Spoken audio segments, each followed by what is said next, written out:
রণসজ্জে সজ্জিত হয়ে অস্ত্র শস্ত্র নিয়ে যখন রণস্থলে প্রবেশ করলি, রাবণ রাজা ডেকে বলছে, এরে সুখসারথ, আরে এই সুখসারথ, ওই যে রণস্থলে একটি বালক প্রবেশ করেছে, সেই বালকটাকে রে? তাই তো ডেকে বলছে, এই বালক, তোর নাম? আমার নাম লক্ষণ। এই বেটা, তোর নাম? তোমার ভক্তি সূর্পনখার নাসিকা কর্ণ ছেদন করেছে না লক্ষণ? আমি হলাম সেই লক্ষণ। হেই বেটা, অন্য কোনো পরিচয় পেলি না? আমার বোনের নাক কাটা দিয়ে পরিচয় দিতে হলো?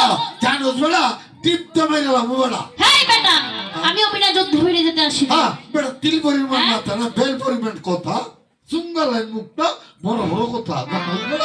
তুই জানিস আমি ইচ্ছা করলে এই মুহূর্তে তোর ভবলীলা সঙ্গ করে দিতে পারি। হ্যাঁ, বিনা যুদ্ধে ফিরে যাইতে হইছি না। দরজ করর দেখা যাবে কার কতটুকু পরাক্রম। এমনি ভাবে দুই বীরের কথাবার্তা বলতে বলতে দুই বীরের মধ্যে যুদ্ধ আরম্ভ হলো। কিভাবে?